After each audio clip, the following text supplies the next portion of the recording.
Welcome to एमकेएनटेल दोस्तों, channel में आपका स्वागत है। उम्मीद करता हूँ आज भी पैसा बनाया होगा, लेवल से बहुत बढ़िया काम करा। और आज मैं आपके लिए बहुत इंपॉर्टेंट इन्फॉर्मेशन लेके आया हूँ। मार्केट कुछ इस तरह का डेटा बना रही है कि आने वाला समय थोड़ा खतरनाक लग रहा है। अभी उसकी बात करेंगे, पूरा समझने की कोशिश करिएगा और उसके अकॉर्डिंगली काम करिएगा। बिकॉज अभी इतना खतरा हुआ नहीं है, लेकिन जिस तरह का डेटा बन रहा है उसको पूरा समझाने की कोशिश करूँगा। आइए शुरू करते हैं आज का वीडियो और देखते हैं क्या हुआ। Before we start I request to go to the disclaimer.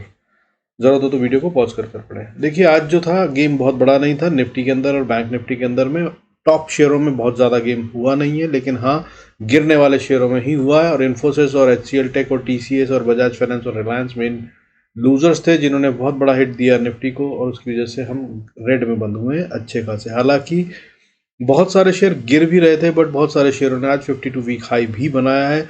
और बैंक निफ्टी में गेम अभी भी चालू है, लेकिन थोड़ा सा खतरनाक हो गया है। कैसे? जैसे कि आज 52 वीक हाई बनाने वाले शेयरों की गिनती और बढ़ने वाले शेयरों का खेल कुछ आपस में कॉन्ट्राडिक्टरी है। कैसे है बताता हूँ। देखिए, आज टॉप 5 बढ़ने वाले शेयर थे बैंक निफ्टी में HDFC bank, SBI bank, Indus bank, AU small finance bank and bank of Baroda. ठीक है। और अगर टॉप की बात करूं तो आज HDFC बैंक और SBI ने ही संभाल लिया मार्केट को। मतलब करीब करीब 100 पॉइंट इन्होंने दिए हैं, ठीक है, बैंक निफ्टी के गेन में। और अगर गिरने वाले शेयरों की बात करूं, बहुत ज़्यादा कुछ हिट नहीं हुआ है। हालांकि गिरने वाले शेयर्स लगभग बाकी सारे बैंक गिर रहे थे आज। Kotak bank, axis bank, Punjab national bank, ICICI bank, बंधन बैंक। इनफैक्ट मैं आपको बताऊं, आज जो बैंकों ने 52 वीक हाई मारा, उनमें से भी कुछ गिर रहे थे, रेड में बंद हुए आज। हालांकि अगर बात करूं तो टोटल 33 शेयरों ने, one of the highest for last few days है। पिछले 10-12 दिन में कभी भी ऐसा नहीं हुआ कि 33 शेयरों ने एक साथ 52 वीक हाई बनाया हो। लास्ट हाई नंबर जो मुझे याद पड़ता है वो 25-26 के आसपास था। तो आज 33 शेयर्स ने 52 वीक हाई बनाया। लेकिन विषय चिंता का क्या है कि इसमें से 17, यानी कि 33 में से 17 रेड में बंद हुए हैं। यानी कि 52 वीक हाई बनाने के बाद बहुत भयंकर सेलिंग आई उनमें, और वो सारा गेन लूज कर कर रेड में बंद हुए हैं। यानी कि आज का पूरा गेन उनका चला गया। तो ये एक चिंता का विषय है। और इसके अलावा आगे हमारा अगले हफ्ते फेड की पॉलिसी, US का इन्फ्लेशन, CPI इन्फ्लेशन डेटा उस आने वाला है ट्यूसडे और वेडनेसडे को, और वो बहुत बड़ा इम्पैक्ट डालने वाला है। ठीक है, तो ये क्लब करते जाइएगा, मैं एक एक करके बता रहा हूँ। अब आगे चलते हैं और देखते हैं FIS का और DIS का डेटा। देखिए, आज FIS ने फिर से सेल करा है, लेकिन बहुत कम करा है। 158 करोड़ का लगभग इन्होंने सेल करा है। वहीं DIS ने उसके अगेंस्ट में बाइंग काफ़ी ज़्यादा करी है कंपैरेटिवली। हालांकि बहुत बड़ा नंबर नहीं है, दैट इज़ 501 करोड़ से ज़्यादा की बाइंग कर डाली है DIS ने। अभी यहाँ पे न्यूट्रल सा होता हुआ नजर आ रहा है। क्यों? क्योंकि FIS बहुत दिन से बेच रहे थे लगातार। जो आज की फिगर है वो इस मंथ की लोएस्ट फिगर है, या बल्कि कहूँ शायद, मेरे को याद नहीं पड़ता कि पिछले महीने भी कभी इतना कम बेचा हो ना, लेकिन आज बेचा है और वो कम है, इसमें कोई शक नहीं है। अब इस तरह से मंथली फिगर को अगर देखें तो अभी भी वो अच्छी खासी सेलिंग में है। FIS ने अभी तक दिसंबर मंथ में 5657 करोड़ का माल बेच दिया है। और DIS की बात करें तो उन्होंने उसके अगेंस्ट में 7,099 करोड़ 7,089 करोड़ का माल खरीद लिया है। सालाना फिगर मैं रोज बताता हूँ, आपको समझा रहा हूँ कि जब इनका गैप कम हो जाएगा तब खेल बड़ा होगा। और आज फिर मतलब लगभग ना के बराबर ही हुआ है हालांकि मूव, बट वही 10,000 करोड़ का खेल है जो किसी भी दिन हो सकता है। तो FIS की सेलिंग जो है इस साल जनवरी से लेकर अभी तक, दैट इज 2,69,855 करोड़। और उसके अगेंस्ट में बाइंग जो DIS ने कर लिया, दैट इज 2,59,628 करोड़।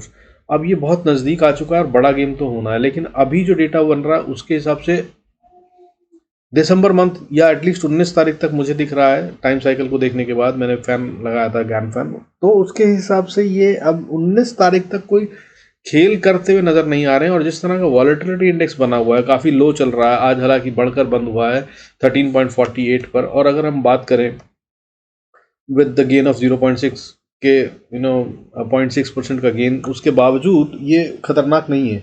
जिसका मतलब ये है कि markets will continue the trend. ठीक है, तो ट्रेंड अभी रिवर्सल हो गया है, ऐसा कहना गलत होगा। और ऊपर से जो आज कैंडल बनी है वो आपको दिखाऊंगा।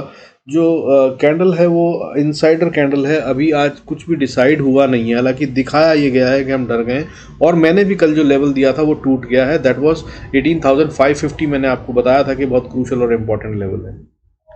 अब अगर बात करें बढ़ने वाले शेयरों की सेंसेक्स में, तो वो भी आज बहुत नीचे आ गए हैं। दैट इज 536 शेयर्स बढ़ रहे थे, उसके अगेंस्ट में अगर बात करूं तो 1482 शेयर्स गिर रहे थे सेंसेक्स में भी, जो कि फिर से एक वीकनेस का साइन है। अब अगर इसके आगे की बात करें तो जो सेक्टर्स की बात करें तो आज लगभग सारे सेक्टर्स गिर रहे थे।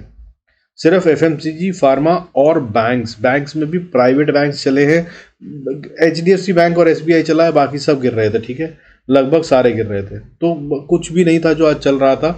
अगर हम बात करें फार्मा, वैसे ही मैं बोल रहा हूँ आपको, मैनिपुलेटेड सेक्टर है, इसमें बहुत ज़्यादा तेजी आ चुकी है और ये क्यों बढ़ रहा है मुझे समझ में नहीं आ रहा। या तो कुछ ऐसा है जो हमको नहीं पता है और आने वाला है, आने वाले टाइम में चार्ट्स इसके जो कह रहे हैं वो ये कह रहे हैं कि ये और बढ़ सकता है, लेकिन क्या कारण है नहीं समझ में आ रहा। फार्मा बड़ा था कोविड के टाइम पे और उस समय पे प्राइजेस बहुत ओवर बॉट हो गई थी, उसके बावजूद ये अभी तक गिरा नहीं है और ये फिर से ऊपर उठ रहा है। हालांकि छोटी करेक्शन आई थी उस हिसाब से, मगर करेक्शन नहीं आई जितना ये बढ़ा था, और ये अब फिर से बढ़ रहा है, लगातार बढ़ रहा है। मैं कई वीडियोस में पहले भी बता चुका हूँ कि इसके बढ़ने का कारण समझ में नहीं आ रहा है। तो खैर एनी विच वेज ये था बढ़ने वाला सेक्टर आज, और इसके अलावा बाकी सब सेक्टर्स गिर रहे थे। हालांकि जो सबसे बड़ा हिट दिया है वो आईटी सेक्टर ने दिया है। आईटी सेक्टर अकेला 3% से ज़्यादा टूटा है, मोर देन 3.14% का डिप है आज आईटी सेक्टर में, और इसके अंदर लगभग सारे शेयर गिर रहे थे। कौन कौन से? HCL जैसा tech, HCL tech, Mphasis, tech Mahindra, Infosys, LNT tech, मतलब आप you name a share and that was falling, big giants were falling. जैसे कि HCL टेक की अगर हम बात करें तो ये 6.71%, 6.71% टूट गया, एम्फोसिस 4% टूट गया, tech Mahindra 3.62%, Infosys 3.14%, LNT tech 3% से ज़्यादा 3.06% टूटा। और मैं आपको बता दूं कि HCL टेक को मुझे लास्ट याद नहीं है कब इसने 5% से ज़्यादा की गिरावट दी, लेकिन आज ये गिरा है। अब ये या तो ट्रैप हो सकता है इस तरह से, क्योंकि आज जो बाइंग और सेलिंग जो मैंने आपको बताया, सिर्फ 500 करोड़ की बाइंग करी है DIs ने और सेलिंग सिर्फ 150 करोड़ की हुई है, तो ये शेयर इतने गिर कैसे गए? और अगर FIs और DIs ने बेचा है तो वो वॉल्यूम और वो क्वांटम और वो पैसा इससे कहीं ज़्यादा होना चाहिए था, लेकिन नहीं दिख रहा है। क्यों? ये बहुत मोटे वाले शेयर्स हैं, ठीक है, तो अगर इतना गिराया गया कि इतना टूट जाए तो बॉस फिर तो ये, लेकिन मैं अगर आप मेरे 2 दिन पहले 3 दिन पहले के वीडियो को देखें और याद करें तो मैं हर वीडियो में ये बता रहा हूँ कि ये मार्केट में रिटेल को ऐसे डरा देंगे कि भाई डर के मारे सब सोचेंगे कि अब तो गए और वो माल बेचेंगे। ये वही हो रहा है या फिर ये सच में हो रहा है। मैं खुद बोल रहा हूँ आपको कि सावधान रहिएगा। हालांकि समझदारी ये है कि अब हम एक करेक्शन की तरफ ज़रूर बढ़ रहे हैं और होनी भी चाहिए। पिछले करीब 2 महीने से अगर हम बात करें, अक्टूबर से लगातार बढ़ रहे हैं, तो अब रुकना चाहिए, और नहीं रुके और कंसोलिडेट नहीं हुए तो फिर जो बढ़त आएगी ना वो डेफिनेटली एक बबल है और वो खतरनाक हो सकती है। So consolidation and correction are part of market and अब जरूर आनी चाहिए। तो क्या ये वही है? देखने की बात है। आइए और डेटा को एनालाइज करते हैं और तोड़कर देखते हैं। देखिए, अगर आज बात करूं मैं टॉप गेनर्स में कौन थे, तो अनोखे शेयर फिर भी थे आज, जैसे कि येस बैंक आज 11% करीब बढ़ा, और एक टाइम पे तो ये लगभग 20% ही बढ़ गया था। 11% बढ़कर 10.99% बढ़कर इसने क्लोजिंग दी है, और अभी भी ये स्ट्रांग दिख रहा है, चार्ट पे इसने ब्रेकआउट दे दिया है। ठीक है, इसके अलावा सेंट्रल बैंक आज 5% से ज़्यादा बढ़ा। उसके अलावा अगर बात करें तो और भी कई सारे बैंक थे, जैसे कि central bank, bank of India, bank of Baroda, Indian overseas bank, bank of Maharashtra, Punjab axis bank, PNB, Punjab national bank and axis bank and Indian bank, ये सब बढ़ने वाले शेयर थे। लेकिन अगर बात करूं मैं दूसरे फैक्टर्स की, जैसे कि गोल्ड ने आज एक खतरनाक सा लेवल पकड़ रखा है। अगर इसने आज क्लोजिंग दे दी 54,332 पर भी ट्रेड कर रहा है, और अगर इसकी क्लोजिंग 54,000 के ऊपर हो जाती है तो आप मान लीजिएगा कि हाईएस्ट वीकली क्लोजिंग दे दी है इसने। और उसके बाद ये अब 55,000 के बाद 56,000 तक के लेवल, और अगर कहीं ऊपर की तरफ सच में गया तो 58,000, 58,000 तक को टच करने की कोशिश कर सकता है। ये बहुत बड़ा ब्रेकआउट होगा। अगर ये हो तो ये one of the highest weekly closing होगी। याद रखिएगा, थोड़े दिन पहले मैंने बैंक्स के बारे में बताया था, और उससे पहले निफ्टी के बारे में बताया था, और उसके बाद हमने एक अच्छी खासी 700 पॉइंट की बढ़त निफ्टी में देखी है, और अच्छी खासी करीब 1500 पॉइंट की बढ़त हमने बैंक निफ्टी में भी देखी थी। और अब वैसे ही मैं बता रहा हूँ कि गोल्ड और सिल्वर भी ऐसे ही ब्रेकआउट पे बैठे हैं। सिल्वर भी इस समय 68,263 पे ट्रेड कर रहा है, और अगर ये 68 के ऊपर क्लोजिंग दे देता है आज फ्राइडे के दिन, तो इसका मतलब ये है कि इसने ब्रेकआउट दे दिया और अब ये 70,000 को भी छूने की कोशिश कर सकता है। हालांकि 69,100 मुझे आता हुआ बहुत जल्दी नज़र आ रहा है अगर इसने आज क्लोजिंग दे दी तो। हालांकि हम उम्मीद कर रहे थे कि ये रिट्रेस होगा और ये वापस जाएगा, बट इसने नहीं करा और ये ऊपर जा रहा है और अब ये ब्रेकआउट पे खड़ा है, दे ही दिया है almost. Just we have to wait for the closing. अगर इसकी क्लोजिंग ऊपर होती है तो फिर ये खतरनाक है और 70,000 के लेवल से कर सकता है। और अगर ये इस तरह से बढ़ते हैं, जब कमोडिटी में इसी तेजी आती है तो मार्केट निफ्टी जो है वो हिट होता है, स्टॉक मार्केट पे हिट होता है और ऐसे संकेत लग रहे हैं। और ऊपर से जो रिसेशन की बात हो रही है कि 2023 will be a year of recession और ग्रोथ इंडिया की बहुत तेज हो चुकी है, इंडिया की मार्केट ओवर प्राइज्ड हो चुकी है। हाँ, ये सब बातें सच हैं, तो इनका इम्पैक्ट भी आ सकता है। लेकिन एट द सेम टाइम जो मैं हर वीडियो में बताता हूँ, FIIs का कंट्रोल अब नहीं है मार्केट पे और DIs ने बहुत ज़्यादा पैसा लगा रखा है इस समय तक। क्या ये गिरने देंगे मार्केट को, एक बड़ा सवाल है। लेकिन रिट्रेसमेंट और करेक्शन फॉर श्योर आ रही है, तैयार रहिएगा। अब इसके अलावा अगर हम बात करें तो देखिए क्रूड आज थोड़ा सा ऊपर है, 0.25% का गेन है हालांकि, लेकिन बहुत सेफ जोन में, कोई खतरा नहीं है, ये हमारे को हिट नहीं दे रहा है। 5983 पे ट्रेड कर रहा है। और अगर बात करें सिंगापुर निफ्टी की तो वो भी इस समय पे फ्लैट चल रहा है, 18,599, 18,600 के आसपास ट्रेड कर रहा है। कोई भी गेन या लॉस नहीं है, 7-8 पॉइंट ऊपर नीचे कर रहा है। अब अगर बात करें इंपॉर्टेंट वाली तो वो है यूएस डॉलर का भी अभी लेवल जो है, हालांकि ये डिप पे है, आज 0.16% का डिप है, जिसका मतलब ये 82.37 पे ट्रेड कर रहा है, 82.3750 पे ट्रेड कर रहा है। लेकिन ये डिप के बावजूद अभी क्रूशल लेवल पे है, हालांकि खतरे की तरफ बढ़ रहा था जो रुक गया है, इसका 83 की तरफ जा रहा था, नहीं गया है। और 82 के ऊपर अभी भी ये हमारे लिए बहुत अच्छा नहीं है, बहुत सारी जगहों पे नुकसान होता है और आईटी सेक्टर को सबसे बड़ा हिट देने वाले भी यही है। और अभी दिख रहा है जो मुझे, उसके मुताबिक आईटी सेक्टर में एक अच्छी खासी 5-10-12% की और गिरावट आ सकती है, जिसमें टॉप लूजर्स जो होंगे वो शायद Infosys, tech Mahindra, HCL tech हो सकते हैं। नज़र बना के रखिएगा और सावधान रहिएगा। मैं पहले से कई दिन से बता रहा हूँ कि टॉप पे बाइंग मत करिएगा, फंस मत जाइएगा, अभी बाय करने का बहुत अच्छा समय नहीं है, एक मौका तो ज़रूर मिलेगा। और मैंने काफ़ी दिन पहले आपको एक लेवल बताया था कि 17,300 पे अगर मार्केट आ जाए तो that be the good level to buy. हालांकि अभी वहाँ जा रहे हैं हम, मैं ऐसा बिल्कुल नहीं कह रहा हूँ और वो बहुत दूर है। अभी फ़िलहाल के लिए जो क्रिटिकल लेवल है निफ्टी का, अगर मैं उसकी बात करूँ तो आपके निफ्टी के लिए अगर आपको देखना है तो 18,080, 18,080 जब तक इंटैक्ट है तब तक ये सिर्फ डराया जा रहा है, कोई भी चिंता का विषय नहीं है। और अभी हम 18,500 के पास खड़े हैं। और नीचे की तरफ अगर कल की बात करूं या मंडे की बात करूं तो मुझे लग रहा है कि सपोर्ट है बहुत स्ट्रांग, वो है 18,400 पे। इन दोनों लेवल्स पर नज़र बनाए रखिएगा। और अगर अब हमें वापस बुल रन को कंटिन्यू करना है तो अब हमें क्लोजिंग चाहिए 18,900 के ऊपर, तभी नए हाइस की हम बात करेंगे। और अभी फ़िलहाल किसी भी तरह से अगले हफ्ते या उससे अगले हफ्ते 18,900 आता हुआ नहीं दिख रहा है। सो जल्दबाजी में बाइंग मत कीजिएगा, लेकिन हाँ बाय करने की कोशिश कीजिएगा। ये डिप अगर आता है तो this will be an opportunity to buy, do utilize it. अब बात कर लेते हैं कि लेवल्स क्या होंगे जिन पे हमें ट्रेड करना है। उससे पहले निफ्टी और बैंक निफ्टी की बात कर लें। निफ्टी जो आज क्लोज हुआ है वो 18,496 पे with the loss of 112 point, यानी कि 0.61% पे बंद हुआ है। लेकिन अगर हम टॉप से बात करें तो लगभग 250 पॉइंट इसने छोड़ दिए हैं। आज 254 पॉइंट्स का गेम हुआ है और अच्छा खासा लॉस हुआ है टॉप से अगर हम बात करें नीचे की तरफ की। बैंक निफ्टी में भी ऐसा ही कुछ गेम हुआ है, लेकिन इसका गेम कुछ अलग था, ये ऊपर बना था, टॉप पे इसने करीब 500 पॉइंट्स तक का मतलब खेल बनाया और उसके बाद सिर्फ 36 पॉइंट की बढ़त के साथ ये बंद हो गया है, जिसका मतलब ये है कि कुछ भी नहीं बढ़ा, 0.08% का सॉरी गेन है। आइए चलते हैं अब चार्ट्स पे देख लेते हैं। जो मैं आपको दिखाना चाह रहा था मैं बताऊंगा, उसके अलावा मैं आपको कुछ और भी दिखाऊंगा। देखिए disclaimer before as we move on to the charts, I request to go to the disclaimer as per SEBI norms. जरूरत हो तो वीडियो को पॉज करके पढ़ो। देखिए मैं गोल्ड का चार्ट देख रहा था, गोल्ड का ये लेवल था, देखिए मैंने बना रखा था पहले, तो इस लेवल को इसे पार करना मुश्किल था। 53,700 लगभग बनता है, 695, लेकिन इसने इसको पार कर दिया और वो स्ट्रॉन्ग सुपर कैंडल से करा और उसके बाद ऊपर ट्रेड कर रहा है और इसके बाद भी ये ऊपर जा रहा है और अभी 54,285 पे at this point in time trade कर रहा है जब मैं वीडियो बना रहा हूँ। और ये इसके ऊपर ही क्लोज होता नजर आ रहा है जो मैं लेवल आपको बता रहा हूँ। और अगर इसको क्लोज कर देता है तो नेक्स्ट लेवल जिसे ये ट्राई कर रहा है वो 55,100 का लेवल आराम से आ रहा है, 126 बनता है हालांकि। और इसके बाद इसको अगर पार कर दिया तो बहुत बहुत बहुत बड़ा, मतलब ये ओपन स्काई हो जाएगा, ओपन ब्लू स्काई जिसे कहते हैं, ये ऊपर चला जाएगा। हालांकि यहाँ तक अगर ये जाएगा अभी कहना मुश्किल है, बट अभी फिलहाल ये जरूर 55,000 को अटेम्प्ट करता नजर आ रहा है, जो कि मार्केट के लिए अच्छा नहीं होगा। वहीं अगर हम बात करें सिल्वर की, तो सिल्वर भी कुछ इसी तरह का ब्रेकआउट दे रहा है। जो मैंने लेवल बनाया था इसका, वो 68,030 का बनाया था और इसने इसको पार कर दिया है। सॉरी, 67,322 का बनाया था मैंने 3, और इसने इसको पार कर दिया है।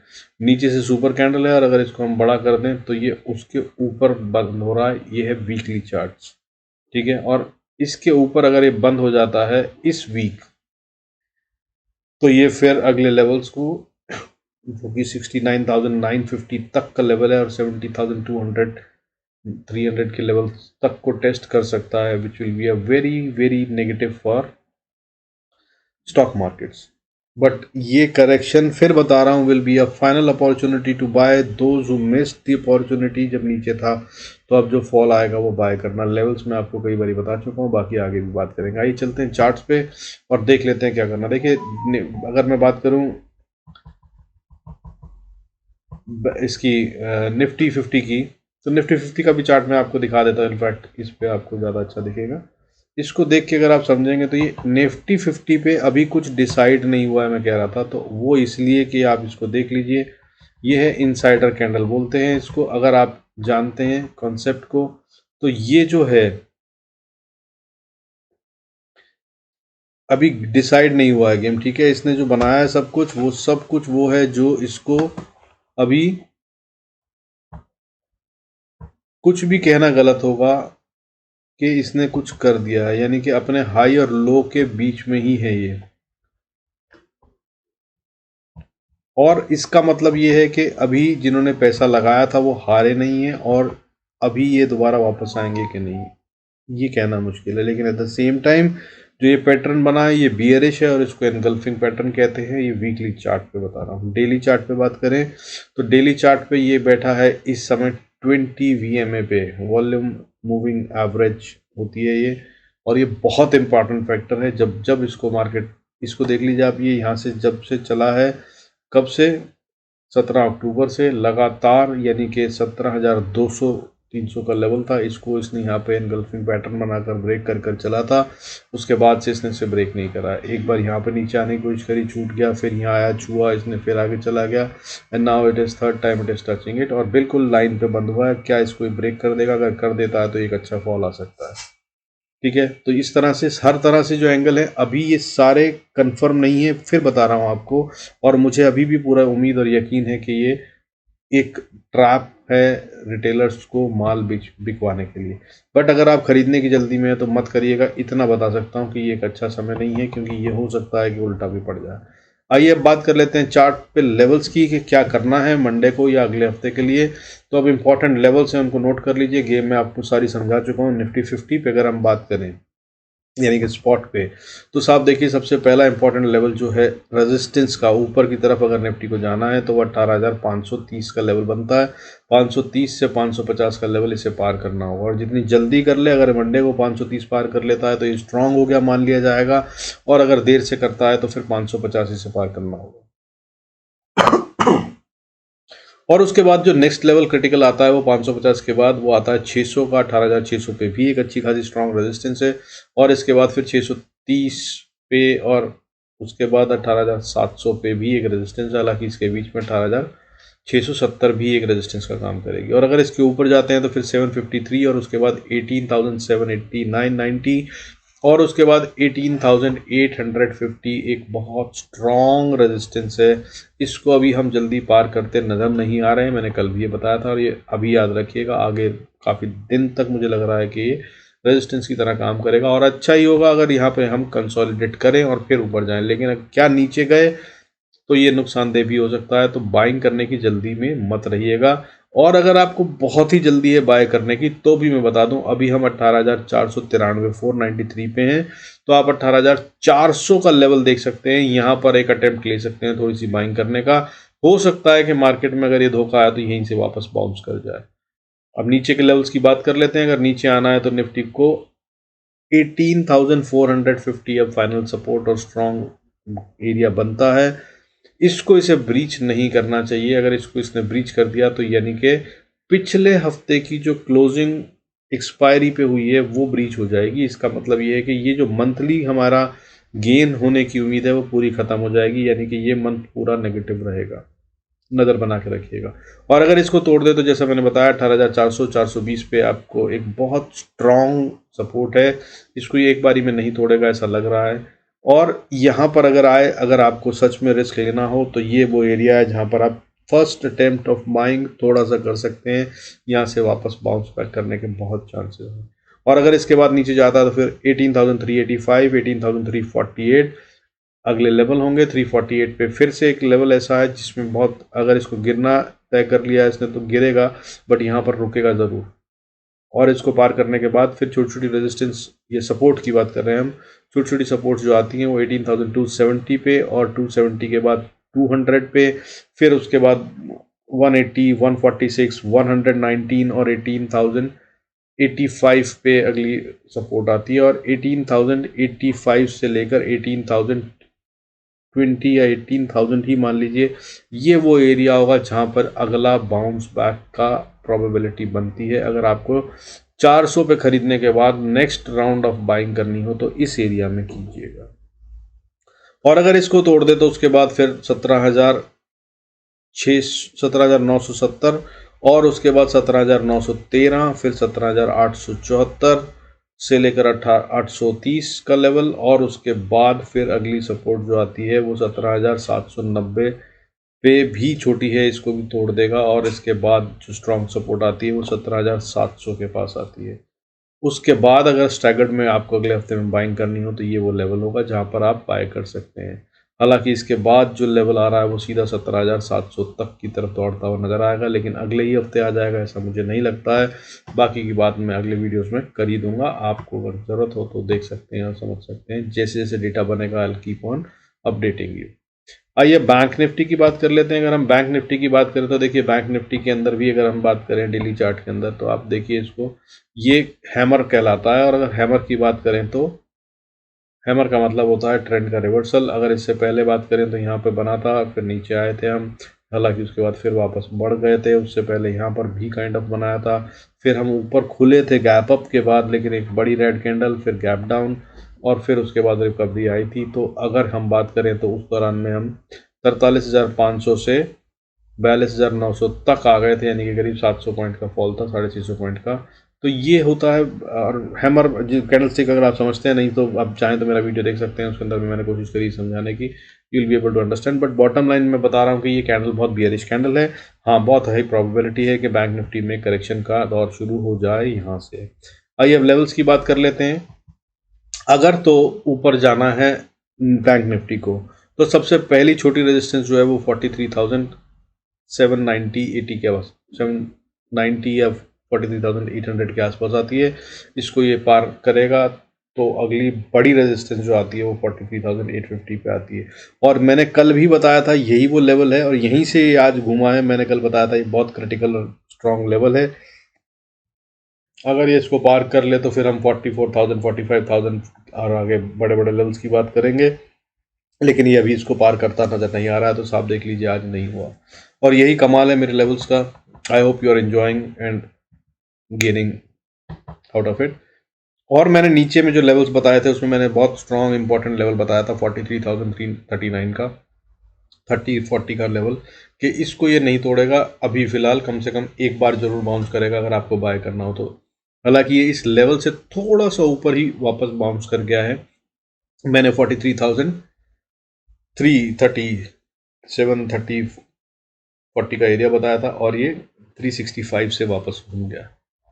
तो दिस इज द स्ट्रेंथ। अब अगर आप आगे की बात करें तो फिर से मैंने ऊपर का लेवल आपको बता ही दिया, 43,850 इज द क्रूशियल लेवल। इसको ये अभी भी पार करता नजर नहीं आ रहा है और ये यहाँ कंसोलिडेट करता हुआ नजर आएगा अगर इसको गिरना नहीं है। लेकिन अगर इसको गिरना है तो सबसे पहली सपोर्ट जो स्ट्रांग बनती है वो 43,534 और उसके बाद फिर 43,337 और फिर से ये बहुत स्ट्रांग सपोर्ट है। और उसके बाद अगर अगली लेवल की बात करें तो 43,277 और उसके बाद 43,144 और उसके बाद 43,000 80-50 का लेवल है, जहां पर ये अगर कोशिश करे बचने की तो यहाँ पे बाउंस कर सकता है।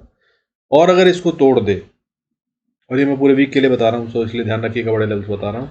और अगर इसको तोड़ दे तो नीचे की तरफ में अगला सपोर्ट जो आता है वो 42,990 का आता है, और उसके बाद फिर 42,957। बहुत छोटे छोटे लेवल हैं, इनका कोई मायने नहीं रह जाएगा अगर ये लेवल तोड़कर नीचे ट्रेड करने लगता है। कौन सा लेवल? दैट इज 42,950 का लेवल।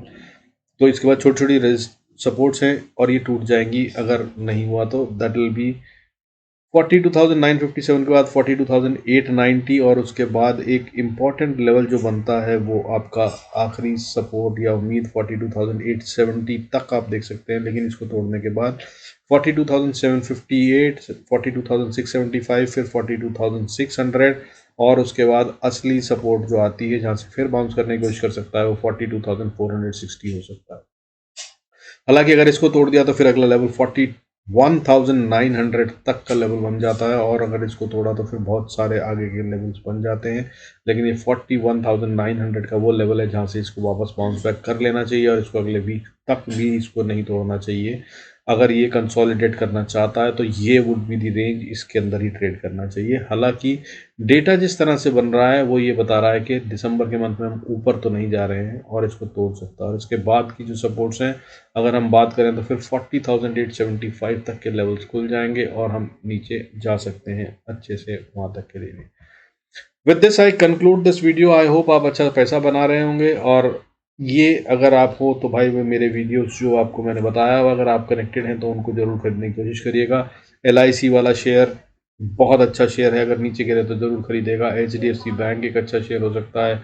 PNB बैंक मैंने बताया था, हालांकि वो बहुत बढ़ चुका है। उसके अलावा ये मल्टी बैगर शेयर्स की जो मैं सीरीज दे रहा हूँ उसके अंदर में आई होप आपने देखा होगा सलासार दे रखा है। सलासार इज ग्रोइंग, जिस दिन से मैंने दिया उस दिन से बढ़ रहा है। हालांकि अभी शायद एक छोटी करेक्शन आएगी तो उसमें आप बाय कर सकते हैं। उन सब शेयरों पर नज़र रखिएगा और उनको बाय करने की कोशिश करिएगा। With this I conclude this video. Thank you so much for watching it. Good night. See you in next video. God bless us all. अच्छा लगे तो do like, subscribe and share the video.